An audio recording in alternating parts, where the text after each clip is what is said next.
Hello, welcome കേട്ടോ.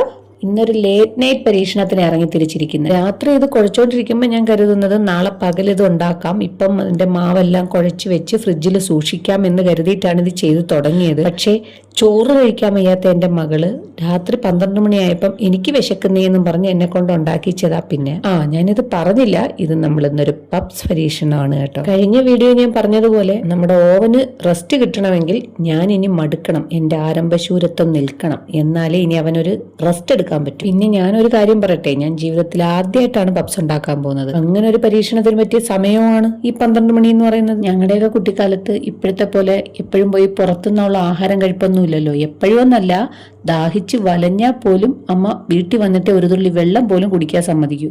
അത് അമ്മയ്ക്ക് ഒരു കാരണം എന്താന്ന് പറഞ്ഞാൽ അമ്മയ്ക്ക് ഭയങ്കര നാണക്കേടാണ്. രണ്ടാമത് അമ്മ വിചാരിക്കും അതൊന്നും ഹെൽത്തി അല്ലെന്ന്. ഇതാണ് അമ്മയുടെ 2 റീസൺ. പിന്നെ ഒരു കാര്യമുണ്ട് കേട്ടോ, അച്ഛൻ നാട്ടിലോട്ട് വരുമ്പോഴാണ് നമ്മൾ ഈ പുറത്തുനിന്നുള്ള അഥവാ എന്തെങ്കിലും കഴിക്കുന്നെങ്കിൽ തന്നെ പുറത്തുനിന്നുള്ള ഭക്ഷണം കിട്ടുന്നത്. അമ്മയോട് നമ്മൾ എന്താവശ്യപ്പെട്ടാലും അമ്മ ഉടനെ പോയി ഒരു ചട്ടി എടുക്കുക, അടുപ്പത്ത് വയ്ക്കുക, അത് ഉണ്ടാക്കി തരിക. ഇതാണ് അമ്മയുടെ സിസ്റ്റം. എനിക്കിപ്പോഴും അതൊരു വലിയ അത്ഭുതമാണ്. അതായത് അന്ന് ഈ യൂട്യൂബും മീഡിയയും ഒന്നും ഇല്ലായിരുന്നു, ഒരു റെഫറൻസ് നോക്കാൻ പോലും പറ്റിയെങ്കിലും എന്ത് ചോദിച്ചാലും അമ്മ അത് ഉണ്ടാക്കി തരൂ എന്നുള്ളതായിരുന്നു.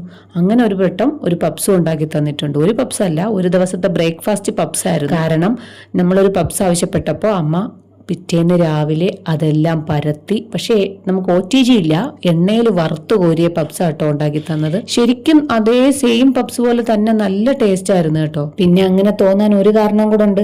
ഈ കടപ്പലകാരം ഞാൻ കഴിച്ചു തുടങ്ങിയത് തന്നെ എന്റെ കല്യാണം കഴിഞ്ഞതിന് ശേഷമാണ്. അതിനു മുമ്പ് അമ്മ ഈ കടപ്പലകാരം വാങ്ങിച്ചു തരുന്ന ഒരു പരിപാടിയേ ഇല്ല. വർഷത്തിൽ 1-2 തവണ ഞങ്ങളുടെ വീട്ടിൽ ബേക്കറി എത്തും. അതെങ്ങനെയാണെന്ന് പറഞ്ഞാൽ എനിക്ക് 2 അപ്പച്ചിമാരുണ്ട്.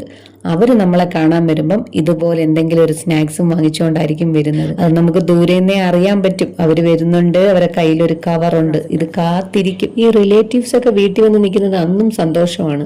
അതിൽ ഒരുപാട് സന്തോഷം എന്താന്ന് പറഞ്ഞാൽ ഈ അപ്പച്ചിമാർ വരുന്നതാണ്. എന്താന്ന് പറഞ്ഞാൽ അവരുടെ കൈകളിൽ ഒരു കവർ കാണും.